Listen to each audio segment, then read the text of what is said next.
Hello everyone, आज हम पढ़ेंगे इंग्लिश एनसीईआरटी क्लास 7th की सप्लीमेंट्री बुक एलियन हैंड का first chapter the tiny teacher.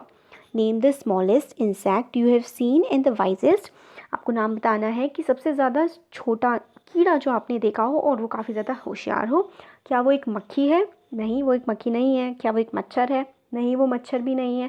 क्या एक वो ज़मीन पे रेंगने वाला कीड़ा वर्म है? नहीं, इनमें से कोई भी नहीं है, बल्कि वो है एक आंट, एक चींटी। सबसे ज़्यादा कॉमन होती है, बहुत ही छोटी सी होती है और बहुत ही ज़्यादा होशियार होती है। स्टोरी जो है एक आंट की लाइफ की वो ऐसी है कि नॉर्मल ह्यूमंस को लगेगा कि वो तो बिल्कुल भी सच हो ही नहीं सकती है।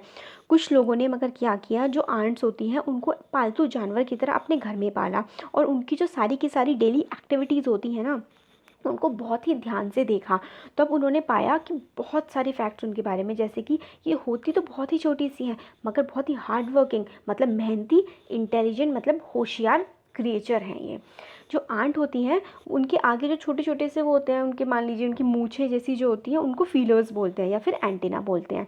वो क्या करती हैं, एक दूसरे से बात करने के लिए उन एंटेनास को यूज़ करते हैं और अपने जो मैसेज एक दूसरे को पहुंचाने होते हैं वो इसी की हेल्प से पहुंचाते हैं। आपने कई बार देखा होगा कि जो चींटियां चलती हैं वो एक लाइन में चलती हैं, दीवार चढ़ती हैं तो भी एक लाइन में चलती हैं। और जो जब चींटियां एक दूसरे से मिलती हैं, हमें नहीं लगता कई बार जब हम चींटियों को देख रहे होते हैं कि एक दूसरे से टकरा के क्यों जा रही है, नहीं दिखता नहीं है क्या? मगर उनका जो टकराना होता है वो एक दूसरे को ग्रीट कर रहे होते हैं, मतलब एक दूसरे को हेलो हाय नमस्ते वगैरह बोल रहे होते हैं। तब इसीलिए वो एक दूसरे से टकराते हैं, अपने फिलर्स को टच करते हैं। और जो आंट्स होती है ना वो कई टाइप की होती हैं, सिर्फ एक तरह की नहीं होती हैं। जो सबसे कॉमन आंट होती है वो होती है ब्लैक या फिर रेड वन की, जो हम अपने घरों में भी देखते हैं। बट क्या होता है कि जो ये राइटर हैं कि ये बताते हैं कि किसी ने भी बहुत ज़्यादा अटेंशन नहीं दी है कि कैसे ये अपनी लाइफ को जीती हैं। इनके फिर वो आगे बताते हैं कि इनके बहुत ही ज़्यादा कंफर्टेबल होम्स होते हैं, कंफर्टेबल घर होते हैं इनके, बहुत ही आरामदायक, जिनको नेस्ट या फिर आंट हिल्स कहते हैं। इनके घर का नाम होता है, तो नेस्ट बोल सकते हो या फिर आंट हिल बोल सकते हो। हर जो नेस्ट या फिर आंटल होता है उसमें बहुत ही सारे छोटे छोटे रूम्स होते हैं और रास्ते, पैसेजेस मतलब रास्ते होते हैं, जिसमें ये क्या होता है, जो क्वीन आंट होती है वो अंडे देती है और अदर जो दूसरी आंट्स होती हैं, मतलब क्या होती है, नर्सरीज होती हैं इसमें, इनके घर में। एक तो क्वीन आंट होती है जिसमें रहती है, नर्सरी होती हैं जिसमें छोटे छोटे बच्चों को रखा जाता है। इनके जो यंग वंस होते हैं, छोटे जो बच्चे होते हैं आंट्स के, उनको ग्रब्स बोलते हैं।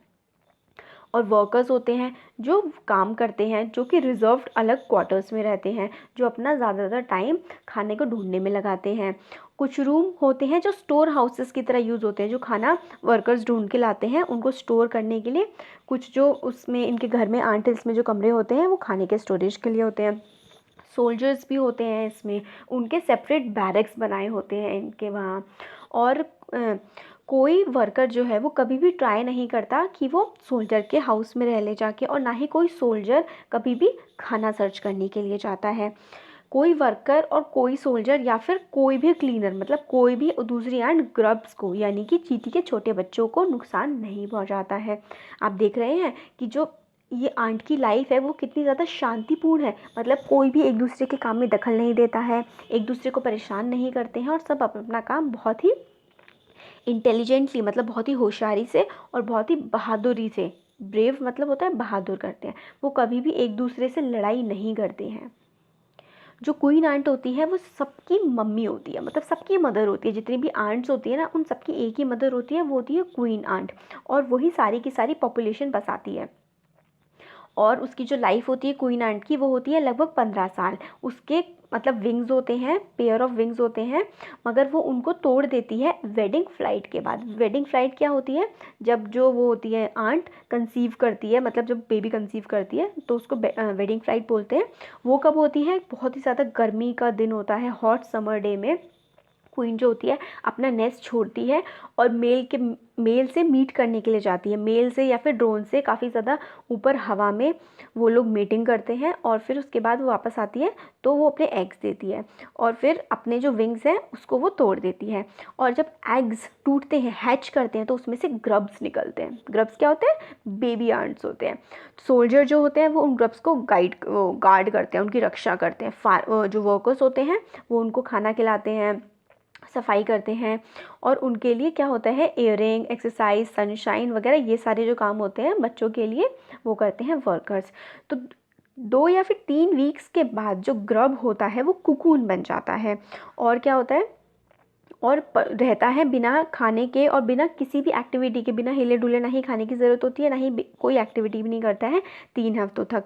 फिर क्या होता है, कुकून भी ब्रेक हो जाता है और जो परफेक्ट आंट आ जाती है। तो पहले क्या होता है, ग्रब के 2-3 हफ्ते बाद क्या बनता है, कुकून, और कुकून के 2-3 हफ्ते बाद पूरी की पूरी एक आंट डेवलप हो जाती है। अब जब पैदा हो गई वो, तो फिर उसकी टीचिंग और ट्रेनिंग का टाइम आता है। तो जो नई जो आंट आती हैं उनकी जो अलग अलग ड्यूटी सबको बांट दी जाती है। ओल्ड आंट जो वर्कर्स, सोल्जर, बिल्डर्स और क्लीनर्स होते हैं, उनके जो काम होते हैं अब नई नई आंट्स को दे दिए जाते हैं। कुछ हफ्तों बाद जब ट्रेनिंग कंप्लीट हो जाती है तो जो स्मॉल आंट्स होती हैं वो बड़ी, जो बाहर की बड़ी दुनिया है उसमें जाने के लिए रेडी हो जाती हैं। जो एंट हिल होता है, वो घर होता है सिर्फ और सिर्फ चींटियों का नहीं, बल्कि कुछ और क्रिएचर्स भी उनके साथ रहते हैं। एंट हिल में सिर्फ चींटियाँ नहीं रहती हैं, उसमें beetles, lesser breeds of ant, green fly, ये सब भी रहते हैं। ये आपके एक्सरसाइज क्वेश्चन भी है, इसको अच्छे से लर्न करिए। Beetle, lesser breeds of ants and green fly, ये सब भी हैं जो कि उनकी आंट हिल में रहती हैं। और उनको क्यों रखते हैं अपने घरों में, वो इसलिए रखते हैं जैसे कि कुछ जो हैं जानवर, उनकी जो स्मेल होती है, उनकी जो सेंस वो होते हैं, खुशबू होती है, वो काफ़ी ज़्यादा अच्छी, प्लीजेंट होती है, जो आंट को अच्छी लगती है, इसलिए वो उन्हें अपने घर में रहने देते हैं। और कुछ जो होते हैं स्वीट जूसेस सेक्रीट करते हैं, इसलिए उनको रहने देते हैं। और जैसे कि और कुछ, जैसे हम लोग कैट या फिर डॉग को रखते हैं अपना पेट, ऐसे ही कुछ पेट्स होते हैं आंट्स के भी, इसलिए वो उन लोगों को रहने देते हैं। जो ग्रीन फ्लाई होती है वो आंट की काव होती है, जैसे कि हम लोग को काव से मिल्क मिलता है, ऐसे ही जो ग्रीन फ्लाई से आंट्स को हनी ड्यू जैसी एक चीज़ मिलती है जो आंट का मिल्क होता है। जब आंट एंटीना से उसको टच करती है तब उसको वो मिल्क मिल जाता है, किससे, ग्रीन फ्लाई से। फिर अब हमसे पूछा जाता है, जो राइटर हैं वो हमसे पूछते हैं कि जो ह्यूमंस हैं क्या कोई लेसन सीख सकते हैं आंट से। वो कहते हैं हाँ बिल्कुल, हम उनसे बहुत कुछ सीख सकते हैं। जैसे कि ये जो टाइनी टीचर्स हैं, राइटर ने आंट्स को टाइनी टीचर कहा है, मतलब ये छोटे छोटे से टीचर्स हैं जो हमें बहुत कुछ सिखा सकते हैं। क्या क्या सिखा सकते हैं, हार्ड वर्क, वो सारे लोग कितनी मेहनत से अपना काम करते हैं। Sense of duty and discipline, मतलब हर किसी के काम डिवाइडेड हैं और हर कोई अपना काम करता है। Cleanliness, care for young ones, and above all a firm loyalty to the land where they live. और लॉयल्टी मतलब बिल्कुल लॉयल होना किसी के लिए, मतलब होता है उसके निष्ठ होना, उसके लिए कोई काम अच्छे से करना, और किसी मतलब चिड़न और ये सब चीज़ें नहीं होती है। लॉयल वो होता है जो अच्छे से रहे साथ में मिलके, इस टाइप से हम समझ सकते हैं कि लॉयल्टी क्या होती है। तो वो हम लोग आंट से सीख सकते हैं कि लॉयल्टी क्या होती है उस जगह के लिए जहाँ पर आप रहते हैं। तो कैसा लगा आपको, कमेंट सेक्शन में कमेंट करके बताइएगा। अच्छा लगा तो लाइक करिए और चैनल को सब्सक्राइब करिए। Thank you so much.